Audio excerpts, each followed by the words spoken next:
Hi friends, ఎలా ఉన్నారు? నేను బాగున్నాను. మీరందరూ బాగుండాలని కోరుకుంటున్నాను. ఇప్పుడు కథలోకి వెళ్దాం. కథ పేరు మీనా. ఇద్దరం ఇంటికి వచ్చేసరికి కృష్ణ ఇంటి ముందు ఆరు బయట కట్టి మంచం మీద వెల్లకిలా పడుకుని ఉన్నాడు. అతను ఆలోచన ముద్రలో అనటానికి తల కింద పెట్టుకున్న చేతులే సాక్ష్యం. నా ఊహే నిజమన్నట్టు అతను రాజేశ్వరి దగ్గరగా వెళ్ళి అన్నయ్య అని పిలిచే వరకు మా ఉని గుర్తించలేదు.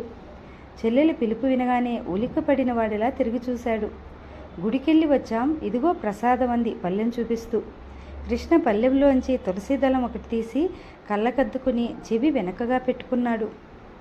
అతని కళ్ళు క్షణం సేపు రాజేశ్వరిని తదేకంగా గమనించటం, ఆ తర్వాత చిన్న నిట్టూర్పు విడవటం నేను గమనించకపోలేదు. నాకు తెలుసు, ఆ క్షణంలో అతను రాజేశ్వరిని గురించే ఆలోచిస్తున్నాడు. లోపలికి వచ్చి బట్టలు మార్చుకుంటుంటే నా మనసంతా ఎలాగో అనిపించసాగింది. నేను రాజేశ్వరి పెళ్లి గురించి అసంతృప్తి చెందుతున్నట్టే రాజు తన అన్నగారి గురించి సరిగ్గా అలాగే భావిస్తుంది. రాజేశ్వరి పెళ్లి తప్పాలంటే ముందు కృష్ణ బంధ విముక్తుడవ్వాలి. కృష్ణ సుందరి అనే అమ్మాయికి వాగ్దానం అయిపోయాడని తెలియగానే నాకు అతని పట్ల నిస్సంకోచమైన అభిమానం కలిగింది. మనసులో మారుమూల లోపల ఎక్కడో సుందరిని చూడాలనే కాంచి కూడా ఎక్కువై బలీయమైన కుతూహలంగా మారసాగింది. మన్నాడు అత్తయ్యను ఒప్పించి కృష్ణకు తెలియకుండా నేను రాజు కలిసి సుందరిని చూడటానికి దబ్బలూరు వెళ్ళటానికి ప్రయత్నించాం. కానీ మబ్బు పట్టి ఉధృతంగా గాలివాన రావడంతో మా ప్రయాణం ఆగిపోయింది. అలాంటి వర్షం నేను ఎప్పుడూ చూడలేదు. అంతలో చీకట్లు వ్యాపిస్తున్నట్లుగా మూసుకొచ్చింది. ఇంతలో అంతవరకు ప్రశాంతంగా ఉన్న వాతావరణం ఒకసారి కిటికీలు దర్వాజాలు ఊడి పడతాయేమో అన్నంత వేగంతో గాలి విజృంభించి వీచసాగింది. ఉన్నట్టుండి టపటపమని పెద్ద చినుకులు పడటానికి బదులు పట్పట్మని స్ఫటికంలా ఉన్న మంచుగడ్డలు పడసాగాయి. వడగళ్ళు వడగళ్ళు, అక్కయ్య అమ్మ త్వరగా రండి, వడగళ్ళు పడుతున్నాయి అని కేకలు పెడుతూ మణి, మధు, కామేశ్వరి బయటకు పరిగెత్తారు. నేను రాజు కూడా వాళ్ళతో పాటు బయటకెళ్ళాం. అప్పటికే వాన మొదలైంది. గాలి విసురు కాస్త తగ్గింది. మణి, మధు, కామేశ్వరి లోపలికి పరిగెత్తి మందపాటి బట్టలని తల మీద కప్పుకొని బయటకు వచ్చి వడగళ్ళు ఏరసాగారు. వాళ్ళతో పాటు పరిగెత్తుతూ పోటీపడి నేను కూడా ఏరాను. జల్లుమంటున్న మంచుగడ్డలని అందరం నోట్లో వేసుకున్నాం. కుండపోతగా వర్షం ప్రారంభమైంది. పిల్లలు ముగ్గురు వానలో అల్లి బిల్లి తిరగటం ప్రారంభించారు. నేను కూడా వాళ్ళతో కలిశాను.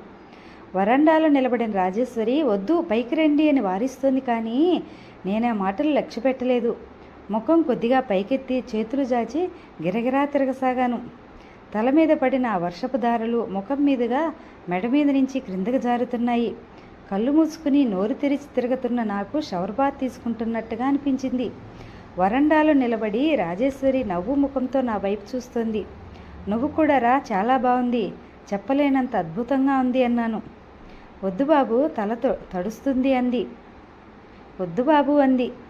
తడిస్తే ఆరబెట్టుకుంటే అదే పోతుందిలే రా.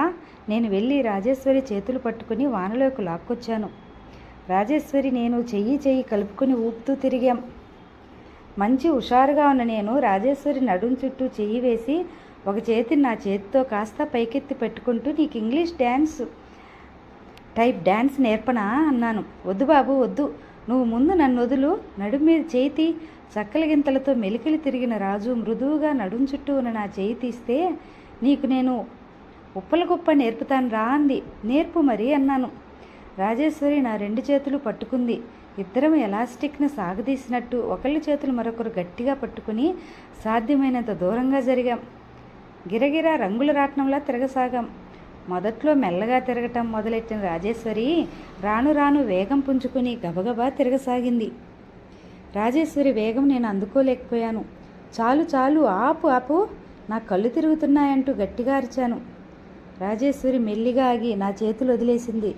రాజు నా చేతులు వదిలేయగానే హఠాత్తుగా నాకేమిటో కాళ్ళ కింద ఆధారం పోయినట్టయింది. దొర్లుకుపోతున్న బంతిలా అయ్యాను. కళ్ళు తిరుగుతున్నాయి, కాళ్ళు తేలిపోతున్నాయి. నిలదొక్కుందామన్న నా శరీరం ఆగటం లేదు. చేతులు బారచాచి ఆపుకోవాలని, నిలదొక్కుకోవాలని విశ్వ ప్రయత్నం చేస్తున్నాను.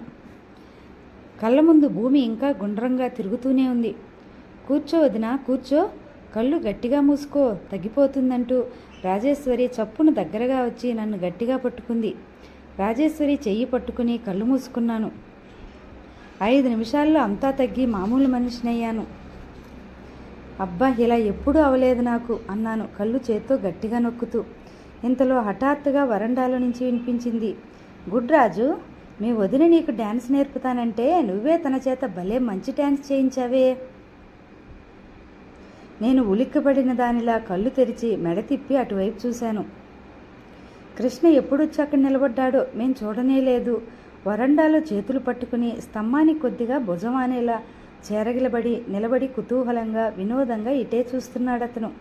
ఆ నిలబడిన తీరు, ప్రసన్నంగా చిరునవ్వుతో ఉన్న ఆ ముఖం చూస్తుంటే అతను అక్కడికి వచ్చి నిలబడి చాలా సేపైనట్టుగా అనిపిస్తుంది. వంట ఇంట్లో సాయంకాలం వంట ప్రయత్నంలో ఉన్న అత్తయ్య అప్పుడే బయటకొచ్చింది.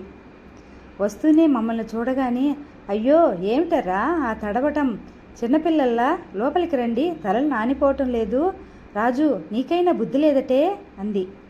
రాజునేమీ అనకత్తయ్యా, నేనే లాక్కెళ్ళాను. ఇక్కడ ప్రేక్షకులున్నారన్న సంగతి మాకు తెలియదులే, లేకపోతే ఇందాకనే మానేసేవాళ్ళం అన్నాను కృష్ణవైపు చిరుకోపంగా చూస్తూ. కానీ ఖర్చు లేకుండా ఇంత మంచి డ్యాన్స్ కనిపిస్తుంటే చూడకుండా ఎలా ఉండటం? నవ్వు ముఖంతో నా కళ్ళల్లోకి సూటిగా చూస్తూ అన్నాడు. నేను వెంటనే జవాబు చెప్పలేకపోయాను. ఎందుకంటే ఎప్పుడూ లేనిది కృష్ణ చూపులు నన్ను తాకినట్టుగా అయినాయి. ఎలాగో అయినా నేను చుట్టుక్కున వేగంగా అక్కడి నుంచి పారిపోయినట్టుగా వెళ్ళిపోయాను. ఆ రాత్రి తెల్లవార్లు ఎవరికీ సరిగ్గా నిద్రపట్టలేదు. అందరికీ ఒకటే తుమ్ములు. మర్నాటికి కాస్త తగ్గింది. కానీ నాకు టాన్సిల్స్ ఉన్న నాకు బాగా భారం చేసి జలుబు, తలనొప్పి, ఒళ్ళు నొప్పులు వచ్చినాయి. పొద్దుట లేవగానే అత్తయ్య నా ఒళ్ళు పట్టుకుని చూసి జ్వరం ఉందని చెప్పి కాఫీ అయినా తాగనేయకుండా మిరియాల కషాయం కాచి ఇచ్చి తాగమంది. గ్లాసు నోట్లో పెట్టుకుని ఒక్క గుక్క మింగానో లేదో ఇంటి పైకప్పు ఎగిరిపోయేలా దగ్గుతూ ఉక్కిరిబిక్కిరయ్యాను.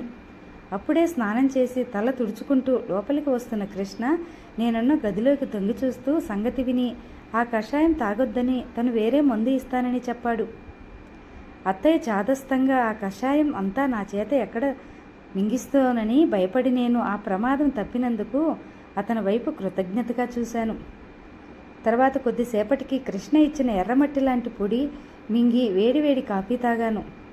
9 గంటలు అవుతుండగానే రాజేశ్వరి పసుపు వేసిన మరుగుతున్న నీళ్లు పెద్ద రగ్గు తెచ్చి నాకు ఆవిరి పట్టింది. చూసావా వదినా, నేను చెప్తే వినలేదు నువ్వు, చూడు ఎంత జలుబు చేసిందో అంది నిష్ఠూరంగా. నీ మాట ఇంత విలువైందని నాకు తెలియదు. ఇక ముందెప్పుడు నీ సలహా నిర్లక్ష్యం చేయనులే. చెమటలు దిగకారుతున్న ముఖాన్ని రగ్గు ముసుగులో నుంచి బయటకు తీస్తూ నవ్వుతూ అన్నాను. కృష్ణ టాన్సిల్స్ వాపు తగ్గటానికి కూడా మందిచ్చాడు. మంచం మీద మగతగా అనిపిస్తుండగా పడుకుని ఉన్నాను. కృష్ణ ఎన్నడూ లేనిది ఈరోజు తెల్లటి మల్లెపువ్వు లాంటి బట్టలు వేసుకుని జుట్టు చక్కగా దువ్వుకుని నీట్గా తయారై బయటికి ఎక్కడికో వెళ్ళబోతున్నాడు. నాకు అతన్ని చూడగానే ఎప్పుడూ ఇలా ఉండకూడదు ఇతను అనిపించింది. రాజేశ్వరి పిల్లల బట్టలన్నీ తీసి ఒకచోట పడేసి చాకలికి వేయటానికి పొద్దు రాస్తోంది. రాజు, మీ అన్నయ్యను నాకిచ్చిన మందు ఫీజు ఎంతో అడుగు, మళ్ళీ ఎగ్గొట్టను అనుకోగలడు అన్నాను. రాజేశ్వరి నవ్వు ముఖంతో అన్నగారి వైపు చూసింది. ఒట్టి మాట ఎందుకు లేవే రాజు, ఇచ్చేద్దా పెట్టేద్దా అన్నాడు కృష్ణ నిర్లక్ష్యంగా. నాది ఫీజు ఇవ్వని హోప్లెస్ కేసు అని ముందే తెలిసినట్టుగా. ఒట్టి మాటలకేం కాదు, నిజంగానే అంటున్నాను. ఎవరి చేతనైనా ఊరికే పని చేయించుకోవటం కానీ అయాచితంగా సాయం పొందటం కానీ నాకు అలవాట్లేదు. అయితే సరే, లేచి వెంటనే 10 గుంజీలు తీయమను, అదే నా ఫీజు. నేను తెల్లబోయాను. గుంజీలా? నేనా? చేతిలో ఏం లేదు. లేకపోతే విసిరి అతని మీద కొట్టాలన్నంత కోపం వచ్చింది. రాజేశ్వరి కిలకిలా నవ్వింది. నాకు కూడా నవ్వు వచ్చింది, కానీ బలవంతంగా ఆపుకున్నాను. కృష్ణ గదిలోంచి వెళ్ళిపోబోతూ వెనక్కి తిరిగి అన్నాడు. రాజు, జాగ్రత్త, సరిగ్గా లెక్కపెట్టు. పక్షపాతం చూపించావంటే చెవులు ఎక్కులాగుతాను. 10 గుంజీలు కరెక్ట్గా తీయించాల్సిందే. నేను చాలా కఠినుణ్ణి. ఫీజు తగ్గితే ఊరుకోను. రాజేశ్వరి ఈ మాటలు చెప్పటం అయిపోయే ముందు అతని కళ్ళు మెరుపులా నా కళ్ళతో కలిసి పక్కకు తిరగటం గమనించాను నేను. కృష్ణ వెళ్ళిపోయాడు. చూసావా, ఓడిపోయావు, ఇస్తావా ఫీజు? రాజేశ్వరి కొంటిగా అడిగింది. ఏమిటి ఈరోజు విశేషం? మీ అన్నయ్య హుషారుగా అన్నాడు. రాజకుమారుడిలా తయారయ్యాడు. ప్రసంగం మారుస్తూ అడిగాను. రాజేశ్వరి మళ్ళీ తన పని చూసుకుంటూ అంది. ఈరోజు ఊళ్ళో నాటకం ఉంది. అప్పుడప్పుడు మా ఊళ్ళో లైబ్రరీ కమిటీ ఇలా నాటకమో బుర్రకతో హరికతో ఏర్పాటు చేస్తూ ఉంటుంది. ప్రదర్శనకు ముందుగా ఉన్న వాళ్ళందరికీ బలవంతంగా టికెట్ అంటగట్టి డబ్బు వసూలు చేస్తారు. నాటకం మాత్రం అందరికీ ఉచితం. టికెట్ కొన్న వాళ్లకు ముందు 4-5 వరుసలు కుర్చీలు ప్రత్యేకంగా కేటాయిస్తారు. అయితే ఈరోజు వెళుతున్నారా మీరంతా? టికెట్ ఎప్పుడో కొనేసాం, నువ్వు కూడా వద్దు కానీ వస్తావా అంది. వస్తానన్నట్టు తలూపాను. ఈ ఊళ్ళో అన్నీ చూడటం పడుతోంది కానీ ఆ సుందరిని చూడటమే కుదరటం లేదు అన్నాను. సుందరిని నిజంగా నీకు చూడాలనుందా? నిజంగా చూడాలనుంది. ఎందుకని వదినా? ఏమో తెలియదు రాజు, చూడాలని మాత్రం గట్టిగా అనిపిస్తోంది. చూడకుండా వెళ్ళిపోతే నా ఈ ప్రయాణంలో ఏదో అసంపూర్తిగా ఉండిపోయినట్టే అనిపిస్తుందేమో నాకు. నీకు ఆ అసంతృప్తి రానివ్వను నేను. నీకు అంత చూడాలని ఉంటే సుందరినే ఇక్కడికి రమ్మని కబురు చేస్తాను. కబురు చేస్తే వస్తుందా? వస్తుంది. ఎందుకు రాదు?